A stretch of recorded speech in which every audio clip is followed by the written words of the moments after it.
A bump, bump, bump, bump, bump, bump, bump, bump, bump, bump, bump, bump, bump, bump.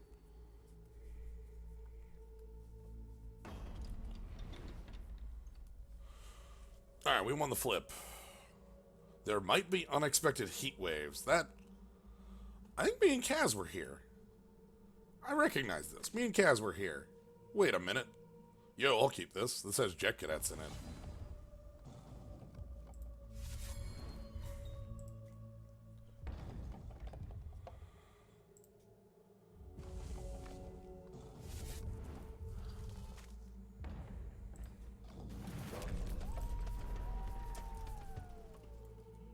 You may have this battle target opposing. Oh, that's annoying.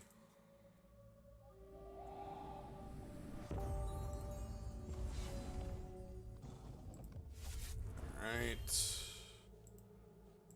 Jet Cadet. McRobodog.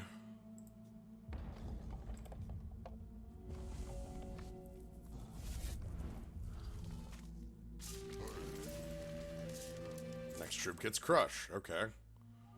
Oh, I'm gonna trick the opponent. Check this out. The AI in this game is probably willing to fall for this trick.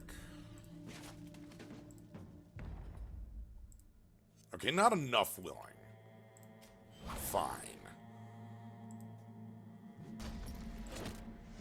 I was hoping for the double block. Like, that's an eternal AI thing. What do you got? Ooh, Skyguard. Crap. You can stop drawing shards whenever you want, deck. Alright, upgrade. So now our dog's a 5/5. Because we have the upgraded upgrade, which gives +2/+2 instead of +1/+1. So dog upgrades, Robodog upgrades are going to get stronger and stronger as the game progresses. It's going to be great. If only this game had the rat cursor. Yeah. Alright, so they're going to get their random Coyote. Crush, prophesized, have it fight, you can have it draw. Okay. A lot of text. And a random one is...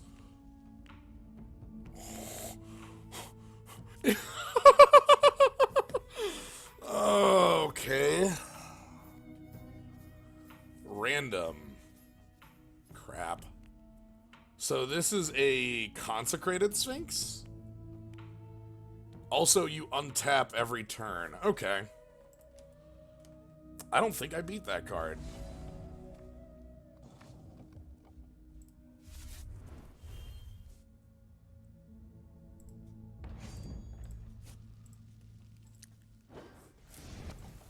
Unless my Jet Cadet gets there 3 more times. Now, Prophet of Krufix plus Consecrated Sphinx is a pretty fair card. Block the 1/1.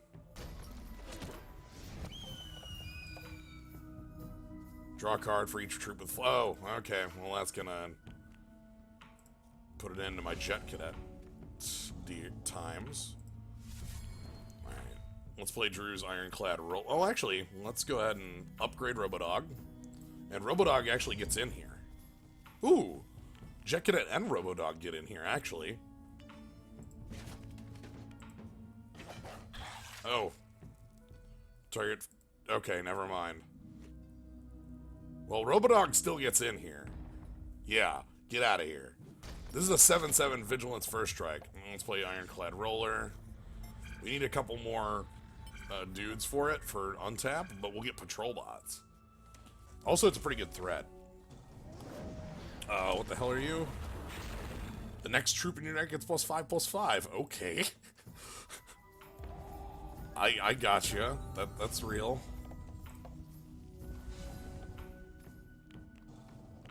Okay. So let's go... Attack with both.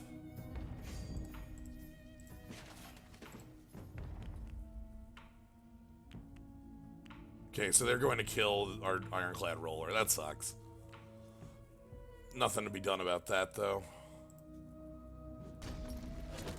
And can you put this in the right order, please? And it has the Street Fighter stars. I can imagine a lot of MTG commander decks would love their to use their commander. Yeah. Seeing as Prophet at Crufix is like a banned card in EDH. Yeah. Alright, and then we'll play Ruby Pyromancer. Actually...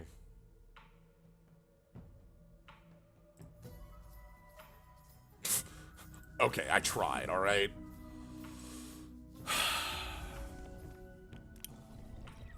%50. Pretty sure Prophet at Crufix is a ban and EDH card.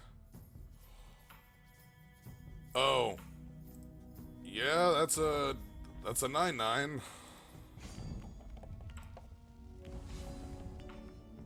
Oh, hey.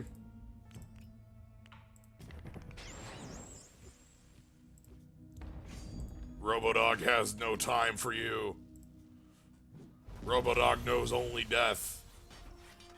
So there were no unexpected heat waves at all. I guess it says might.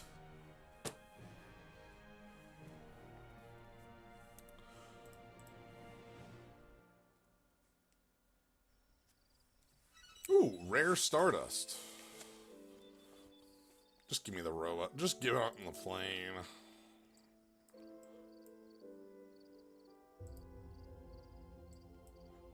Alright, let's go back to the robot.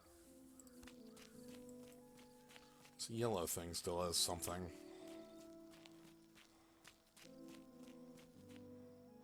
Yeah, I guess we expected all the heat waves. Regulator 147B.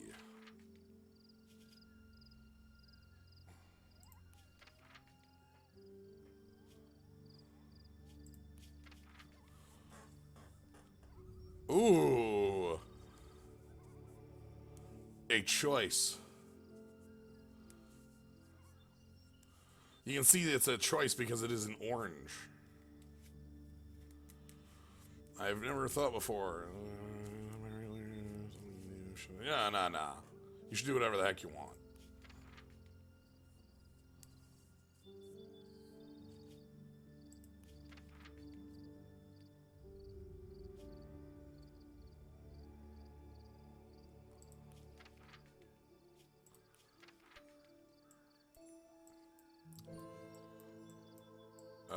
Where's Blue Jay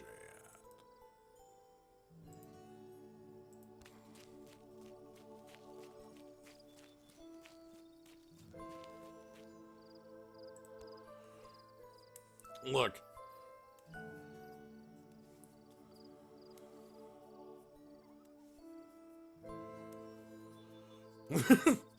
Murphy has lived for a long time with his friend Robodog and has realized that robots have feelings too.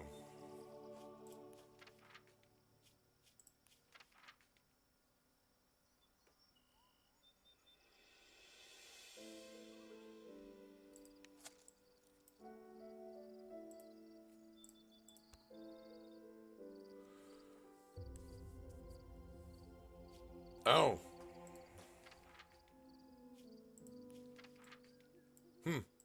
There's more robots looking for our robot friend. Interesting. I don't know what Stardust is. It just sort of exists, you know?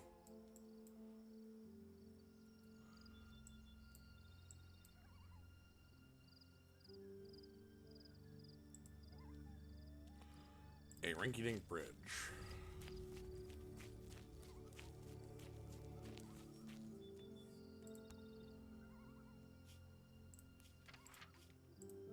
You... Okay, thanks. One dude. One single dude with a shield. I think I ran into this dude before. I have a minigun.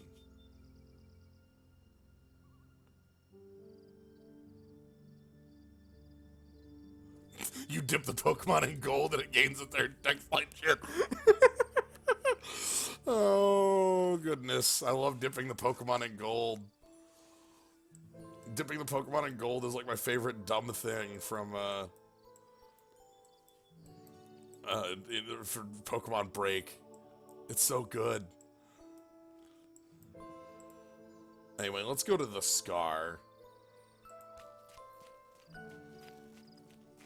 I have a minigun. How hard could that dude be? I have a minigun and a dog. Hold on. Okay, several robots work in tandem. Hey, you know this dude? What are you digging for? Oh. I annoyed the Cylon. Oh, boy. Tunnel a random robot in your hand. Okay.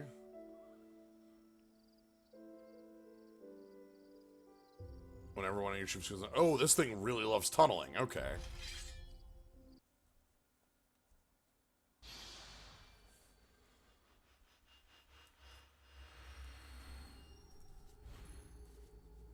Well, hell.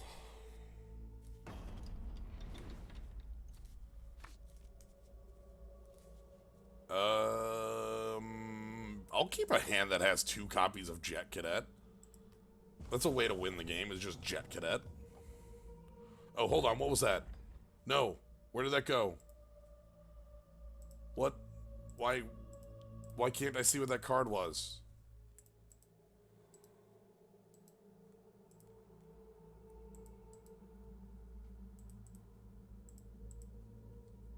Anywhere? Here? There? No? There? No? Your thresholds? No? Okay, you played a card. I don't get to know what it does. Cool, whatever.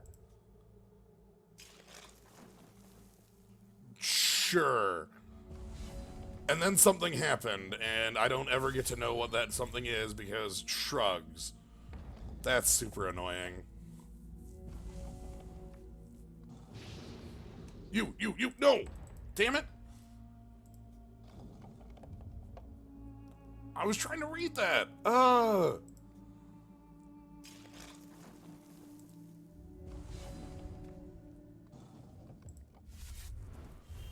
This is super freaking annoying! Oh my god.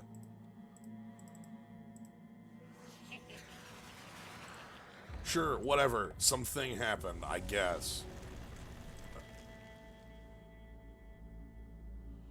Yo, that's big. 4-4. You stop that. Seriously, cut that out.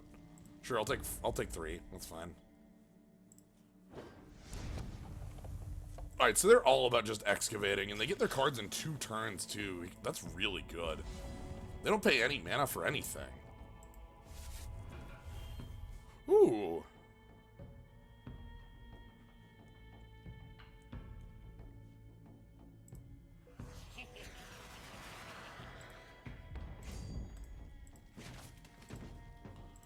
Okay, still doing the beatdown. We aroused our next turn. What is this? Oh, okay. I know this card. I've played with this card myself. Don't! Okay, that was just a blue shard. Fine. I don't think you have colorless combat tricks.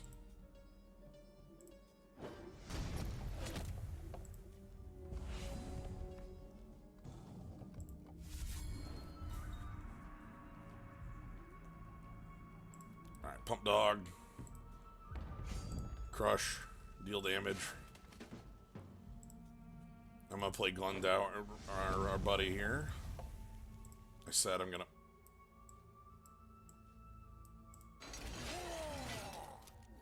Alright, and then I have Morphology as a combat trick. Oh! Scrapyard Magnetron. Oh, this is the 3, and then it becomes a 2, and then it becomes a 1. Okay, that's a good one. You got it. I really wish I could read that card, but, you know, I guess I never will, so... Ooh, nice. Terabot. I'll probably bounce that with Morphology at end step.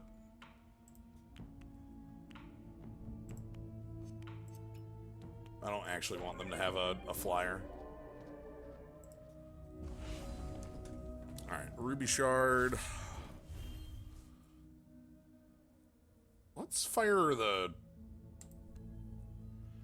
Oh! With absolutely no fanfare, my opponent takes 7 damage. Who needs fanfare?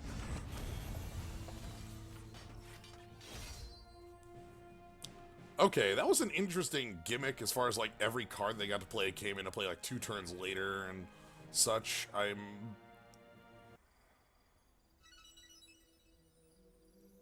Yeah, I know. I realize you told me what the card does, but the fact that you had to tell me what the card does is, like, annoys me. Like, in the fact that, like, there's no way, like, okay, you know, I can look at what happened and say, oh, okay, it was a colorless land that gave him 2 charges. Is that all the card does? You know? Like, yeah, I can see what the card did there. It gave him 2 charges and it gave him a single mana.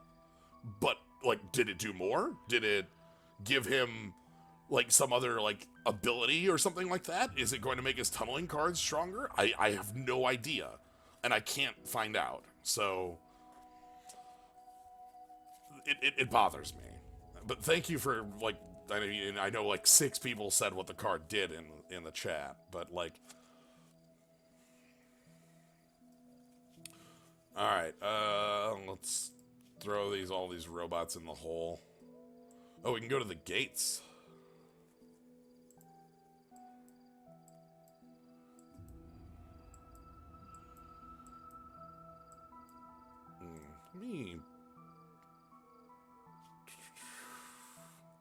We're almost at level 5.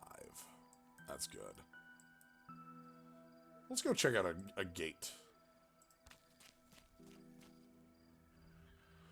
Sapphire key. Oh. Well, that gate's fake. How about this one? The blood gate. I don't think I have the... Yeah, I don't have the purple key. I don't have the key. Well? Okay.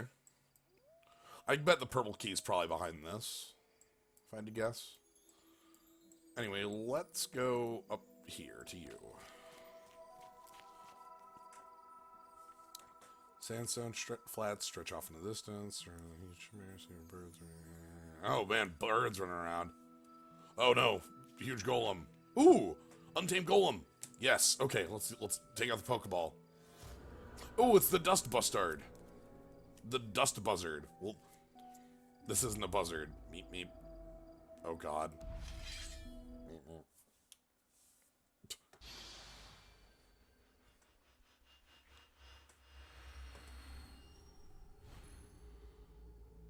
Alright, Sandstone Rumbler. I would like to go first.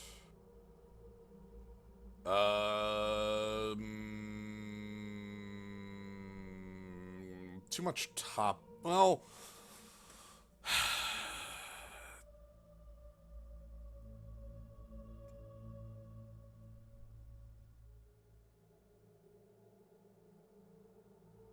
meep. It's Mulligan. Okay. Ooh, hold on. I can give Yancey. Ooh, okay. I'm in now. That sounds good.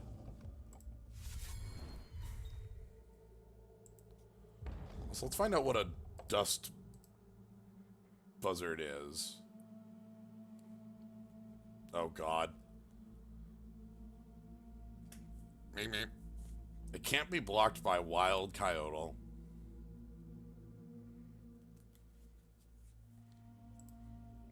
That's the joke.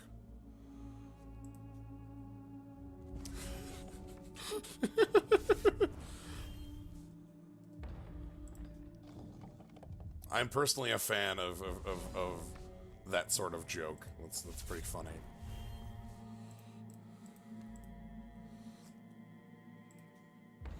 Sometimes we can just take subtlety and throw it in the garbage.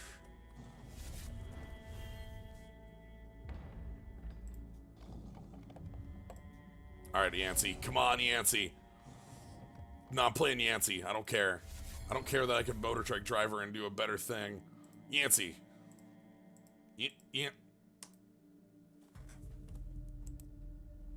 Yancey. Okay, the game really did not want me to play Yancey there. Just want you to know that.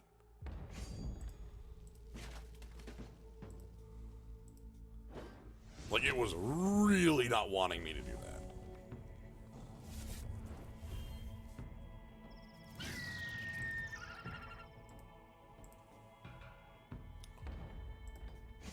Yes, it attacked. Okay. Alright, check it out. Here we go.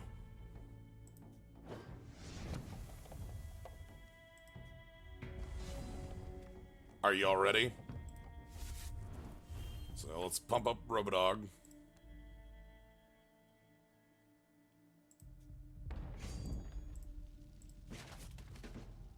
How does the taming sphere work? I'll show it after this turn. And then summon the Murdertron.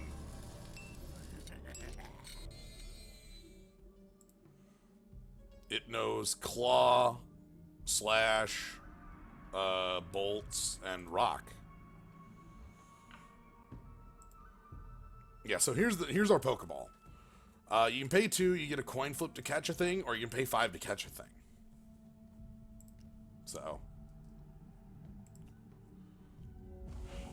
So starting next turn, we can just catch them.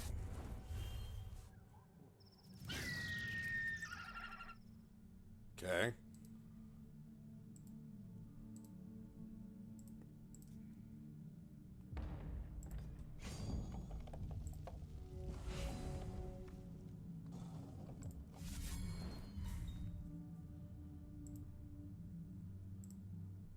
Alright, let's catch ourselves a buzzard.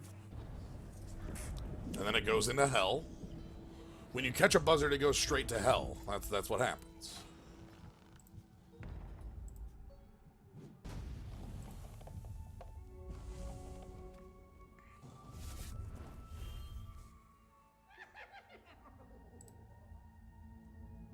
Speed. Oh, this has like 2 sockets? That's cool.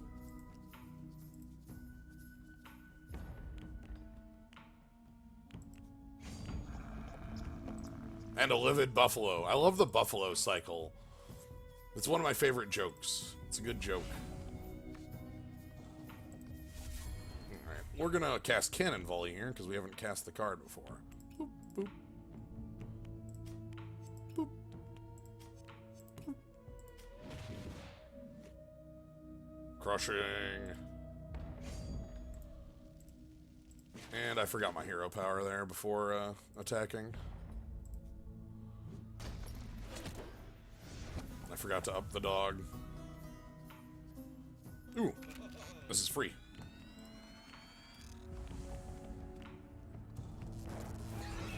Oh, Crimson Bolt. Deal 2 damage to target troop. If that troop has flight, deal an additional 4. That does 6 damage to a flyer. You know, that kind of puts to shame, like, all the green flying hate we saw.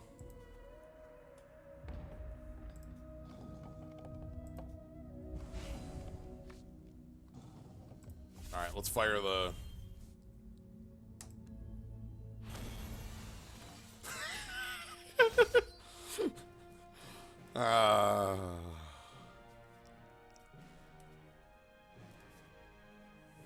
And then the game just ends. And we got a Dust Buzzard.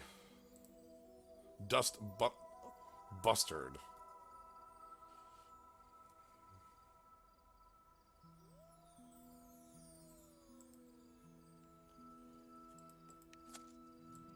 Alright, what's up past you?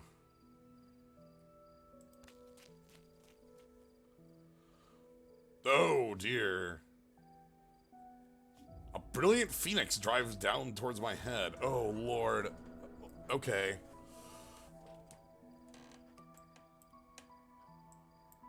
Put a random action from your deck into your hand. Create 2 copies of that card and pull... Ooh, okay. At the start of your turn, if you have 6 more actions, void 6 of them, summon the phoenix. While it's in your hand... Ooh, okay.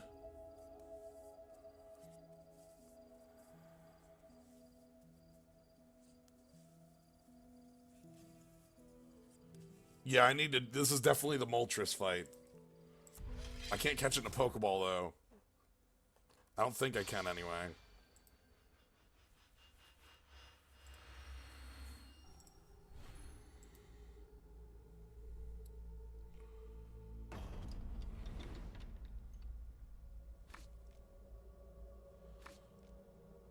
They've redrawn down to 7. I don't like this because we're off color, so we're gonna mulligan. This hand has 1 land and is thus unkeepable. Alright, this one we can work with. It ain't great. Oh man, I'm even on the draw here.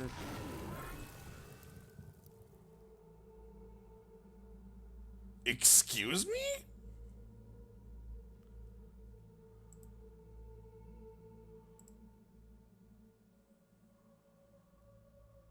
Good God!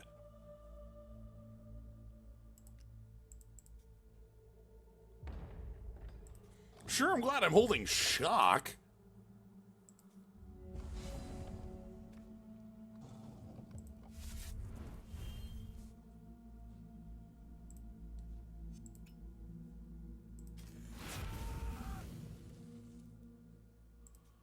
Lord.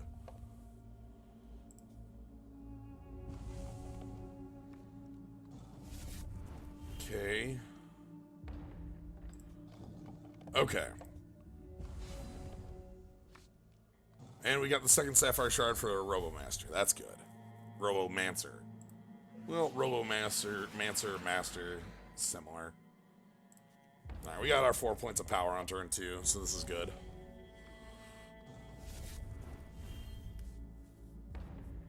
Champions might get Burning 2?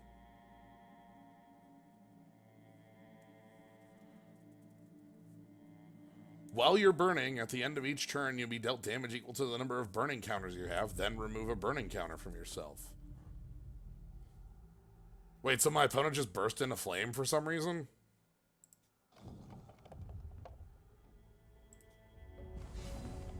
Wow.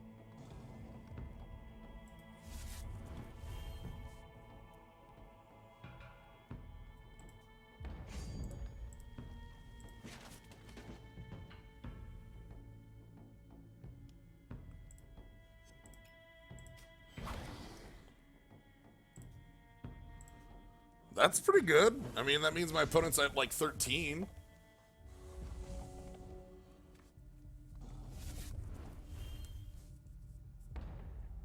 I don't care too much about being on fire because of my armor.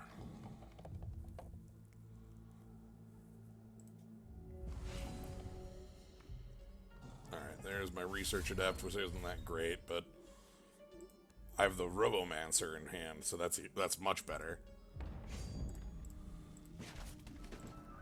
Alright, get to crushing.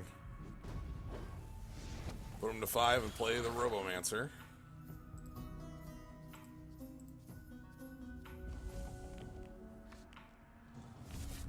The armor's quite powerful. Oh, now I'm on fire.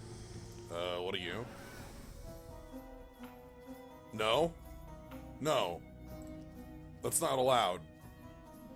Don't you dare. You did. Okay, fine.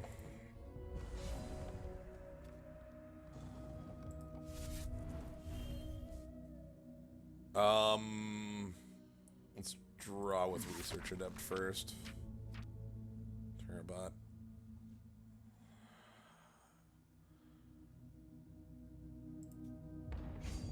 Alright, Robodog, get in there. You'll force a block.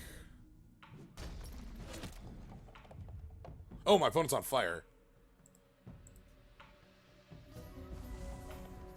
Why do terrain effects not say when they occur? I don't notice it until, like, after it... I'm on fire again.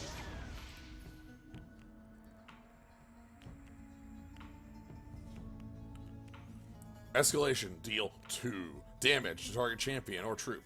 Put this in your deck, then add 2 to all the bold numbers in your rage fires in all zones. So this number, not this number. That's, that bold needs to be a little more distinct. I understand what it's doing, but this is very not distinct for what it does. Like, those two twos look way too similar. Also, like, is this bolded? Like, does it cost more?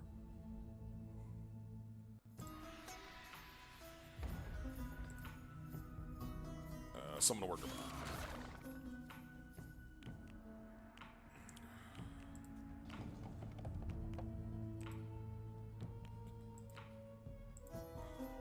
Okay, they get a bunch of random actions. Oh, burn, baby, burn.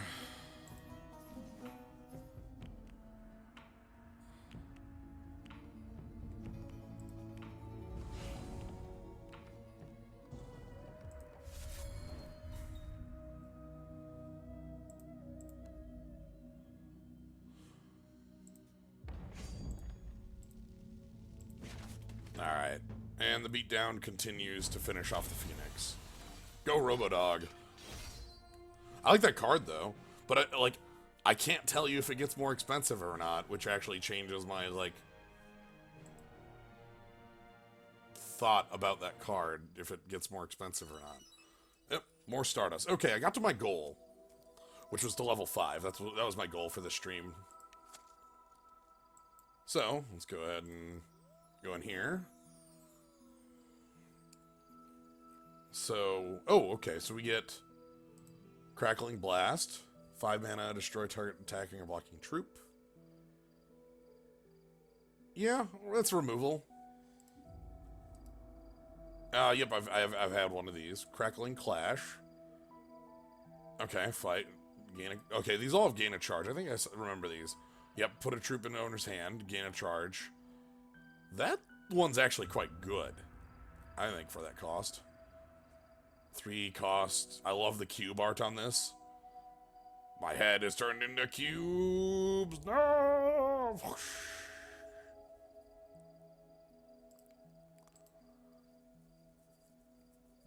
And put all the little dread spores into the fire. That's a card I could use to beat piranhas. Yeah, it's coercion. Coercion doesn't say it either. 3 mana to delete your hand means you get to get rid of lands. Crackling mango. Well, no, it's all.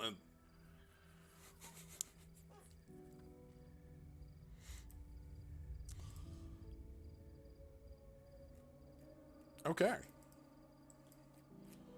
But yeah, I think that'll probably be where well, actually, let's go back to here. It wants me to go here, so let's go back to the city quick, and then we'll call it for the night.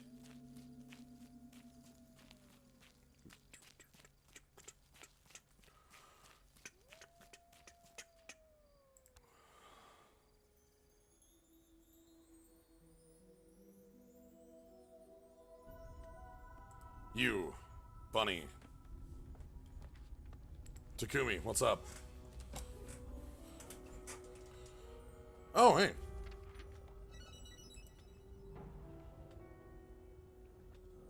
Oh, the actual Pokeball.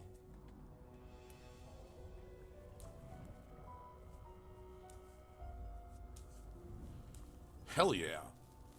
That's expensive, but, like, it's theft. And we got a pack. Darkspire Enforcer, which is a... Okay, that's cool. That's good. That's good. I mean, in the sense that, like, it's generic. Oh, this one's actually good. Ugh, I've played against this card. It is really the hell good. Like, if you're human tribal, this thing can just be like, yeah, by the way, I attack for like 3 or 4 on turn 2. That's on attack for 3.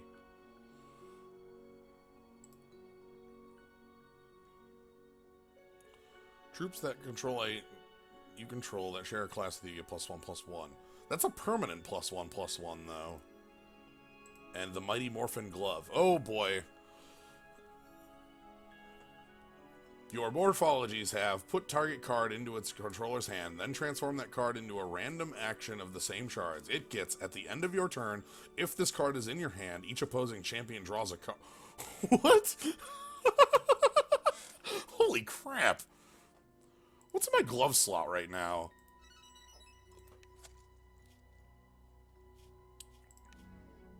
Hold the hell on. Gloves are my my Pyromancer glove is good. But I think drawing that many cards... Okay, hold on. Where are my...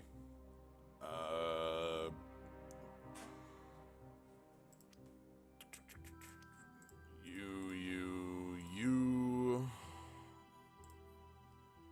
And then sort by cost, please. And then I can find my... Not the Crackling Tide. I actually want the Slithering Scarn in the deck, I think. That's nifty enough. Containment Sphere.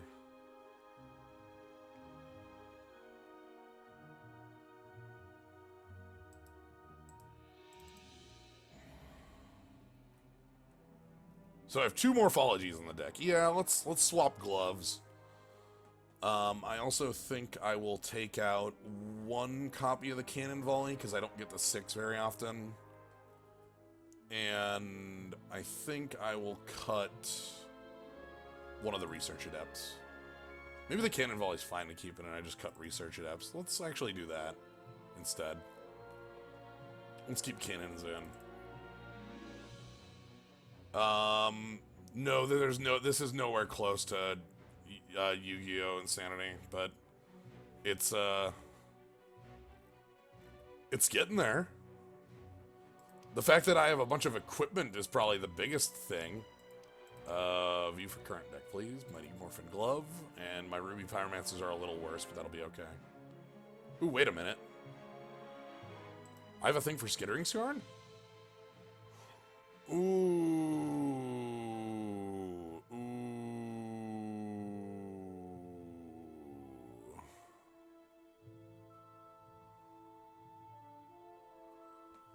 Swift Strike makes that card a lot better. What am I giving up?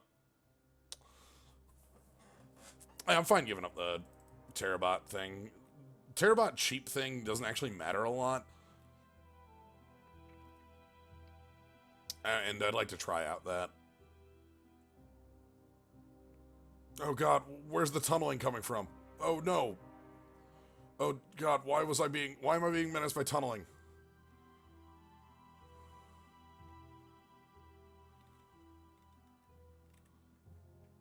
Okay, whatever, I'm being menaced by tunneling. Let's leave this screen before I'm fully menaced by tunneling forever.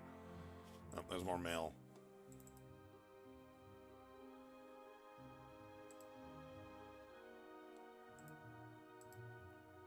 Oh, goodness. Wait, so then this becomes a 3/2 flyer with haste? That's really good. Damn. Damn.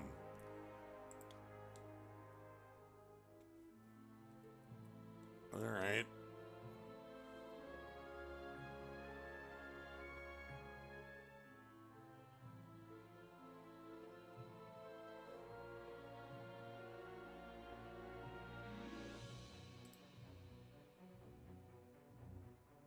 Slot Trinket.